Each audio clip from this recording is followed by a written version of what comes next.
All right. What is up? Welcome to another game preview edition here on Big Red Nation. My name is Jason. Welcome. I know this one's a little bit later, but um, just decided to kind of do one a little bit later, especially since this is the Akron game, right? I think this game preview and probably next week's as well, going into the Houston Christian game. There's not much there to break down. Um, so I'm going to kind of take the approach that I think the Husker team should be taking. And these games, let's concentrate more on ourselves rather than our opponents. Maybe, I mean, I hope they're thinking about their opponent at least somewhat. But, uh, the Akron Zips, all right, head coach Joe Moorhead, of course, his couple stops at trying to be a head coach have not been so successful. But as an offensive coordinator, he's been pretty good. So whenever I couldn't find the actual game, like a full game to watch. So what I did was, hold on one second. There we go. Um, so what I did find was like a little 4-minute highlight clip on YouTube. Oh, of the Wyoming game from last week. Man, there's not many highlights. Um, Even the highlights that they put into a 4-minute video were like nothing, and it was mostly Wyoming. Uh, so there's not a whole lot to break down. I think what we kind of want to do is I'm going to try to talk about kind of just what I want to see from the Husker football team. Maybe my predictions on what I think we can expect to see in tomorrow night's game. Kind of talk about some of the things that are important outside of it. It's a big recruiting weekend. Um, you know, so a lot of different things besides just play on the field is very important this weekend. Um, so I'll kind of touch base on some of that stuff. There's some kind of newsworthy things that happened with the portal window that I'll give my kind of few thoughts on, and maybe talk a little bit of kind of what else is going on in college football this weekend that we can kind of maybe learn a little bit from other teams, um, and kind of stuff like that. Um, so let's go ahead and start off with the transfer portal news that we got. So it sounds like they're going to be moving forward to just having one transfer portal window and it be in January. I think this is a great idea. I'm all for it. You know, I don't hate the whole like transfer, not letting kids transfer and stuff like that. Um, that stuff I'm totally fine with. But, it's like we went from being so strict about transfer rules and kids going to, the different schools and whatever else to just no rules whatsoever. Just, oh, yeah, yeah, okay. Yeah, we'll have 3 different transfer portal windows and this and this. Now, I like it. There's a 10-day, they're going to be a 10-day window in January.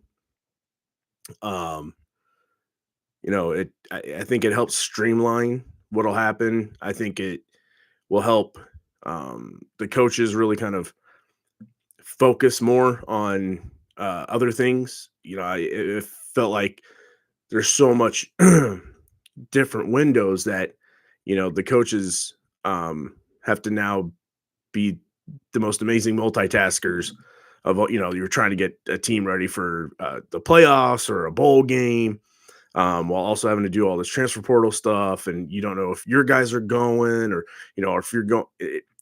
I think this just works out a lot better. There's a 10-day window in January. Boom, done. Get the guys in for the new semester, and you can go and run. So yeah, that's my kind of thoughts. I think there's some other. I mean, I think there's still plenty of room uh, to go as far as um, kind of making both the transfer portal and just NIL period.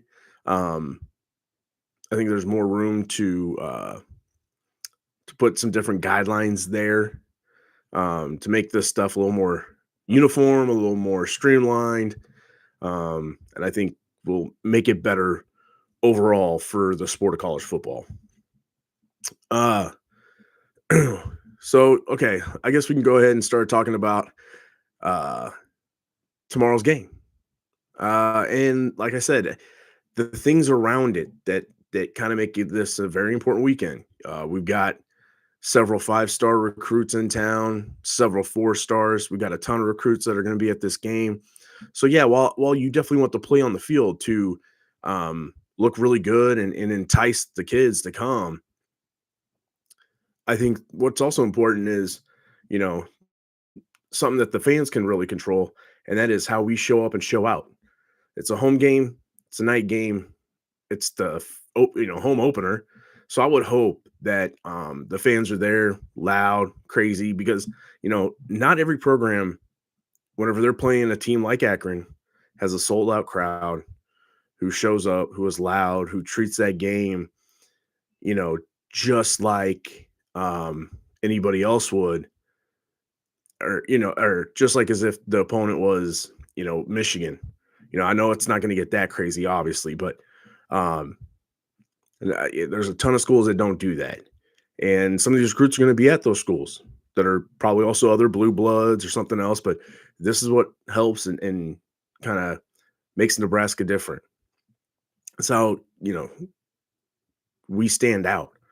Um, and I think between that, just kind of how Nebraska overall really puts on a show with the tunnel walk and the band. And, um, we're lucky that it's going to be a night game. So they're going to have that awesome light show that happens in between the third and fourth quarters, get everybody hyped.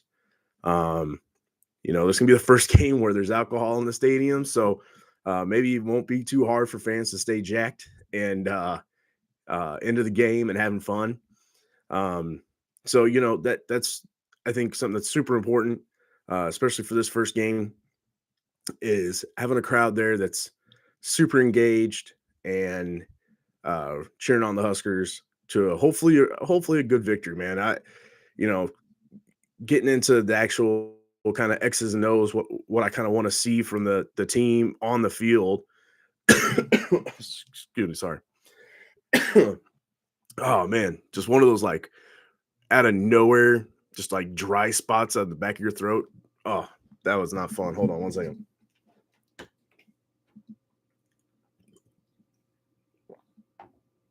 All right, sorry about that. Um,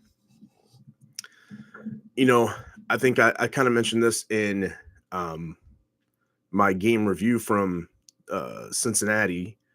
That game, I think I mentioned what I want to see out of these next 2 weeks, really, and that's really getting a lot of those younger guys that are in that too deep depth chart. That we're going to have to rely on getting a lot of play time throughout the year. Now's the time to really get them that experience, let them build up some confidence. The confidence story, especially like the true freshmen that are all over this depth chart on both sides of the ball, give them the confidence that that they are D1 ball players. They can come out there and they can do this. It's still just going out there and playing some football. And these are the two games that I think you can definitely do that for. I think what I want to see is, Dana Holgerson came out in his press conference and he kind of mentioned how he wasn't necessarily too happy with the score, leaving points out on the field, lack of explosive plays, and stuff like that. So I want to see that. Let's try to force some of that play in a game like this. Even if, Akron comes out and starts kind of playing that shell defense kind of thing where like Cincinnati was, because Akron's not going to have the same kind of athletes as Cincinnati did. So I think you can push that a little bit. One, just to see if we can do it, and really challenge the guys to go out there and do it and perform at a high level, because it doesn't matter who you're playing. Like I think one huge thing in the last, it's been a while, because I even feel like they did this a lot even during the Bo Pelini era. and it was play down to your competition. Um, you know, that might be the number one overall thing that I want to see. Um, last year against UTEP, they didn't really play down to the competition. They kind of came out and really kind of put it on them a little bit. Um, but you know, outside of that, I think the Northern Iowa game we kind of played down. Um, I think in some of our players' heads, they thought they were playing down to Indiana's level, but then Indiana was actually much better and blew us out. But in years past, like not just under Matt Rule, but like I said, I think I've seen it all the way back to the Bo Pelini era, and they would always play down to competition. So let's not play down to competition. Good teams don't do that, or great teams don't do that. Great teams go out and showcase how good they are every week. So that's probably number one, what I'm looking for. Number two, like I said, explosive plays. Let's see what this offense can really go out there and do. Let's force a little bit. Let's get some practice on that. Three, like I said, would probably be getting the young guys rotation, getting them confidence.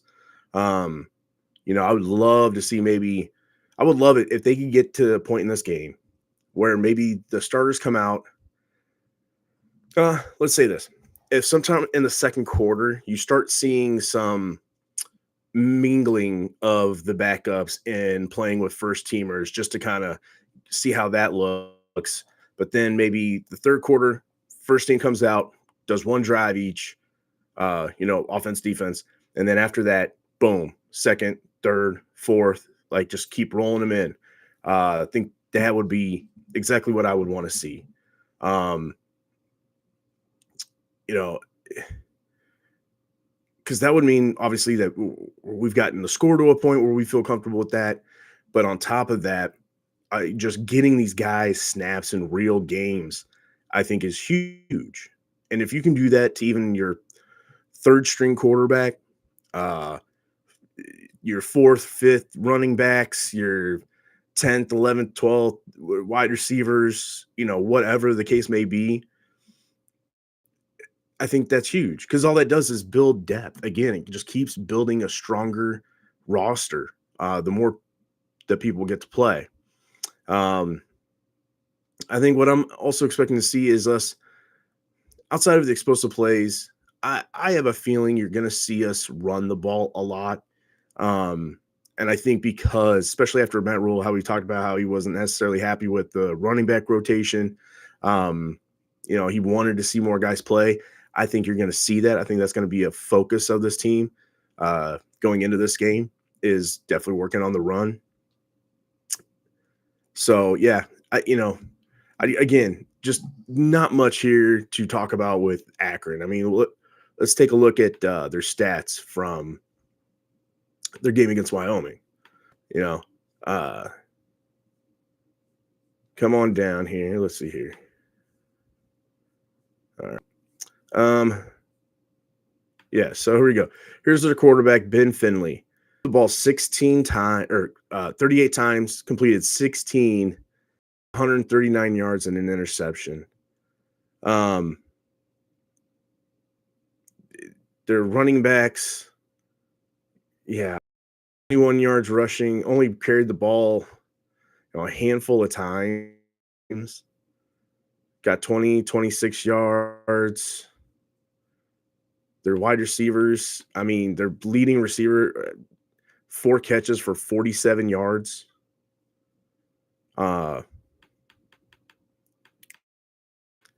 Yeah. I just don't see anything on here that shows that these guys are going to be much of a – and look,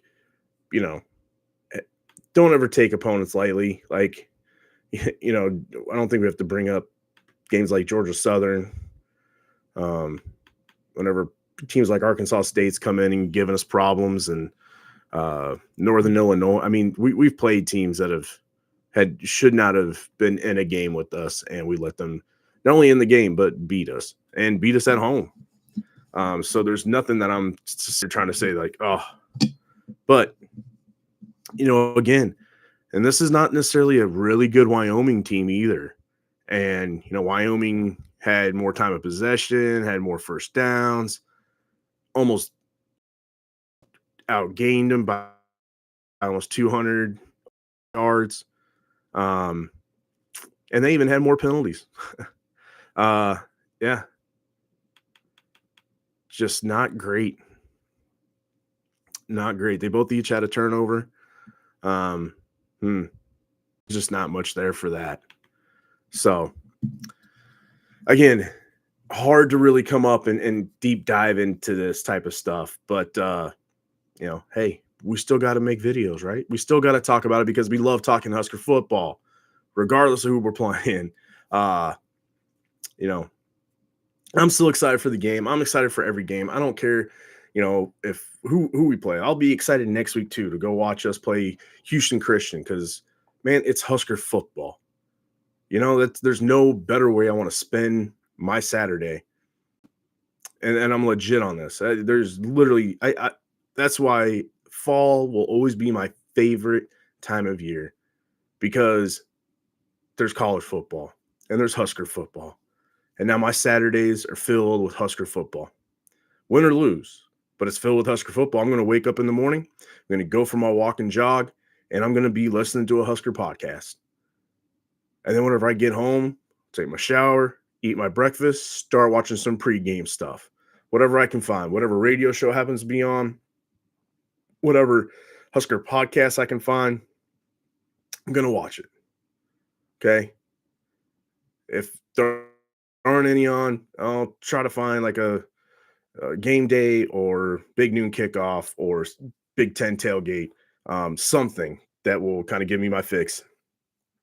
And then I'm really looking forward to the Iowa State game for tomorrow. Uh, I'm yes, I am kind of one of those guys that roots for the conference.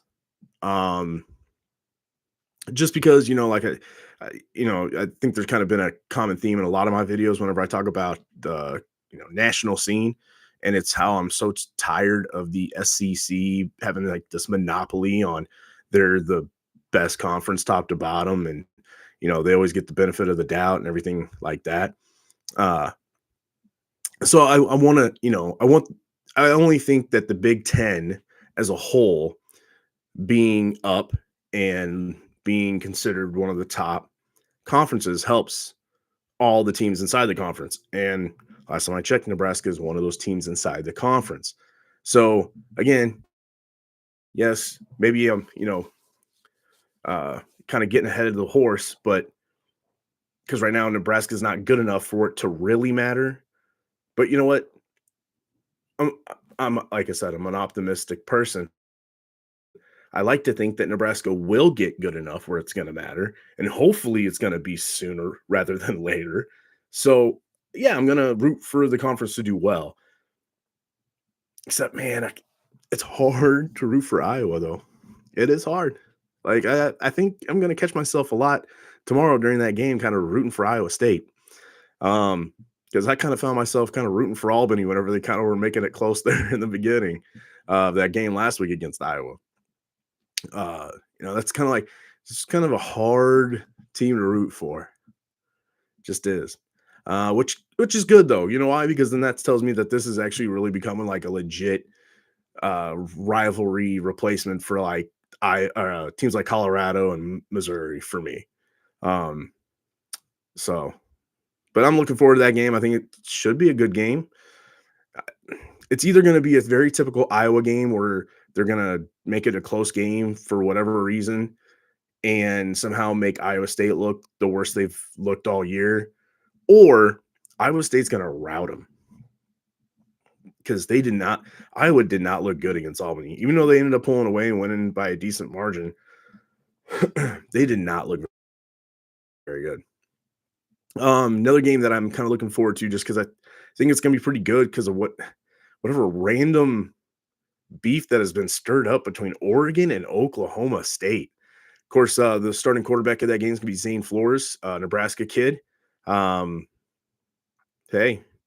You know, again, I'm probably going to root for Oregon in that game. Again, let's try to keep as many top Big Ten teams up there in the rankings as we can get.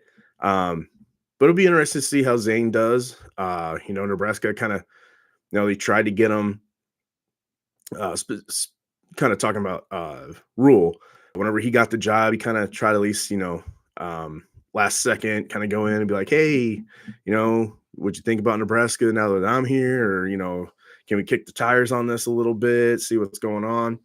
But, he wanted to stay committed to Oklahoma State, and good for him because now, look, he's a starting quarterback. But I think that game's going to be good. And they've got, man, all of a sudden today, Mike's account, go through just my feed, not my For You, or not my, like, who I follow, but the For You thing, part of the Twitter feed or X feed or whatever you want to call it, was just a bunch of like Oklahoma State and Oregon fans, like just kind of talking trash on each other. It was great. Very funny stuff.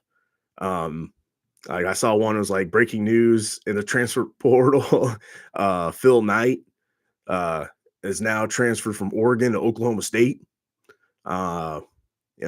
Just kind of all these back and forth things. Dante Moore is going to miss this game due to chlamydia.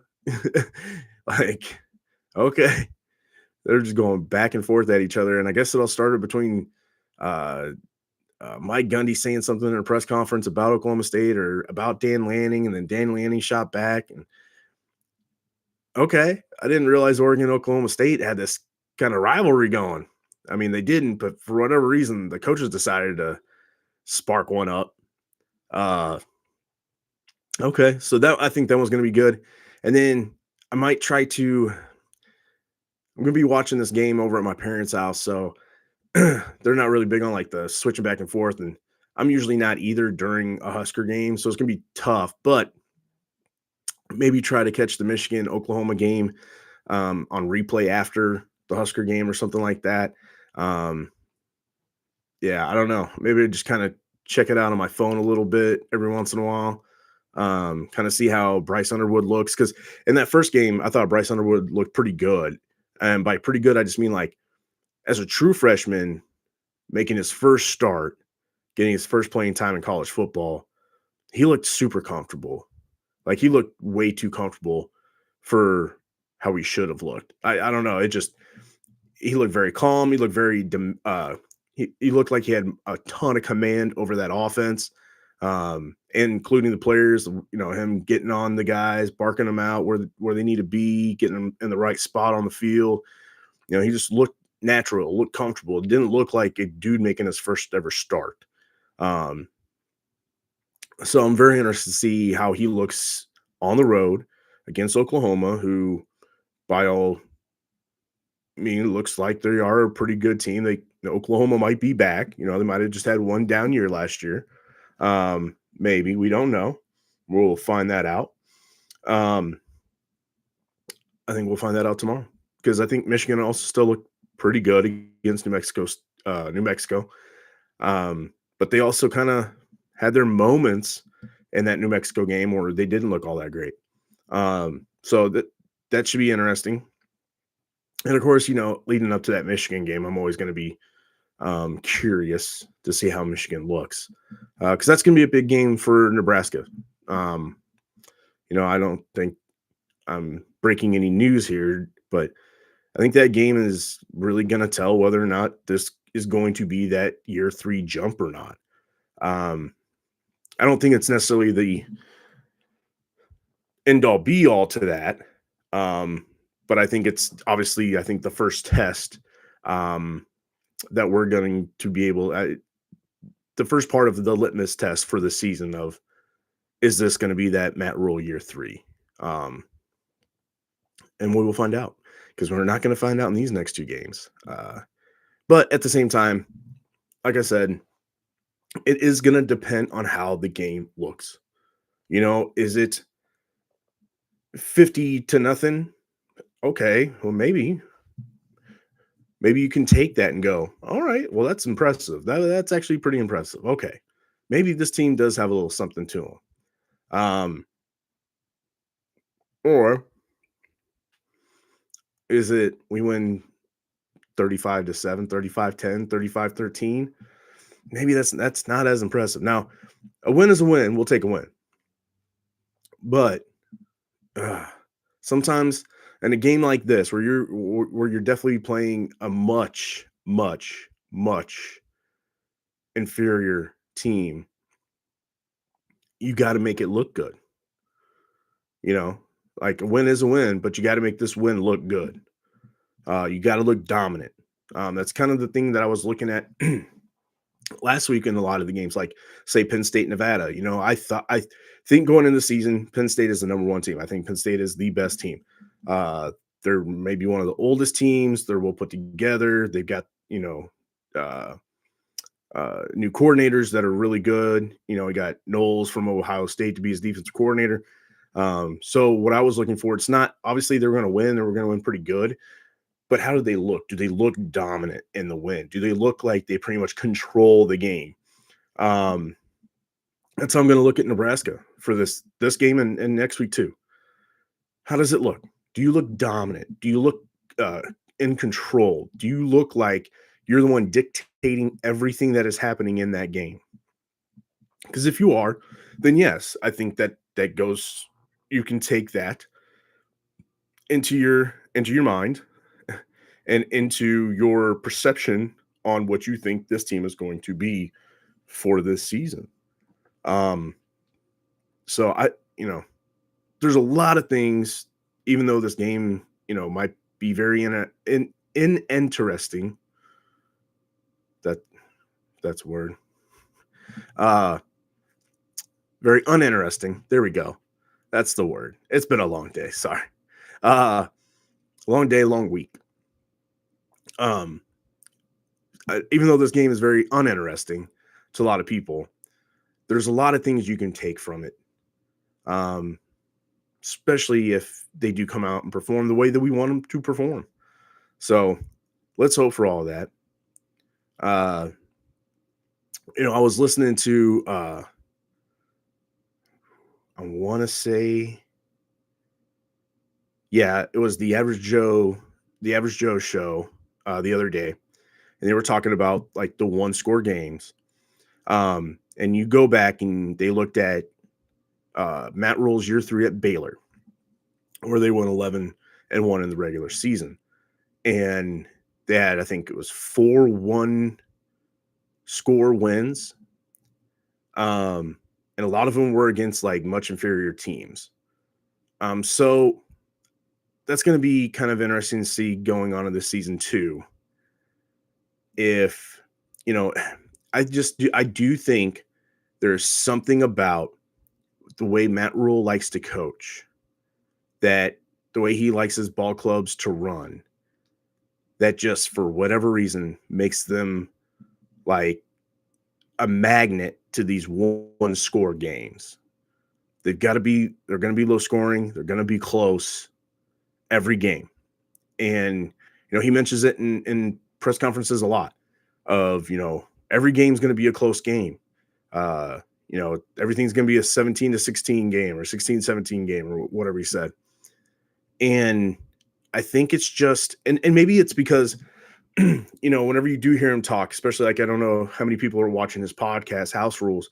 But sometimes whenever he's just talking about football and philosophy on football and stuff like that,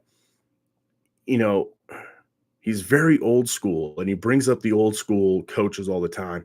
And, Bobby Bowden had that one saying of, whenever you're trying to flip a program to become a winning program, a lot of times you started off losing by a lot. Then the next step is you got to lose by a little. Then you start winning by a little, which then eventually you get to winning by a lot. And, obviously I don't know this as a fact, but just kind of seeing who the type of person and the type of coach that Coach Rule is, I think he takes that very serious. And I think that's how he wants his teams to start evolving, or his program to start evolving. And he wants those steps to be taken. He doesn't want to go from step 1 of losing by a lot to all of a sudden, boom, winning by a lot. he just did that quick fix. I don't think he's a quick fix kind of guy because sometimes quick fixes don't last long. And you do it the right way, you do it slowly, you do it step by step, you can have something that lasts a little bit longer. So if we have a lot of one score wins this year, hey, at the end of the day, whenever people go back and talk about those year threes with Baylor and Temple, they're not talking about, yeah, I mean, there was 11-1, but some of those games were very close to okay to bad teams. They don't talk about that. You know, whenever we go back and think about the 1997 national championship team, right? We don't talk, but that Missouri game.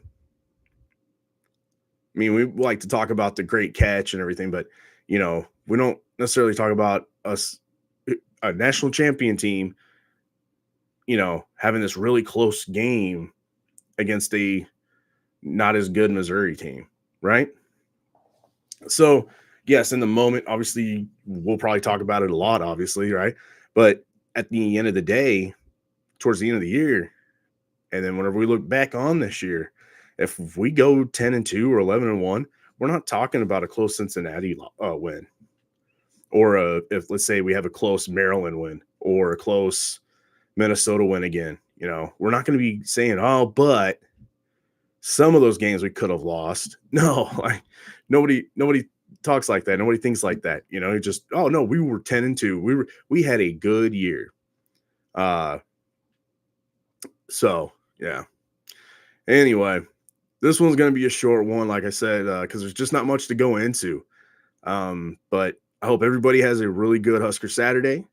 Go to bed tonight and get plenty of sleep. I know that's exactly where I'm heading. Let's go Big Red. Let's say, okay, my score prediction for tomorrow. I'm just thinking this one off the top of my head. I have not thought about this at all. So let's go. Nebraska 45 to Akron.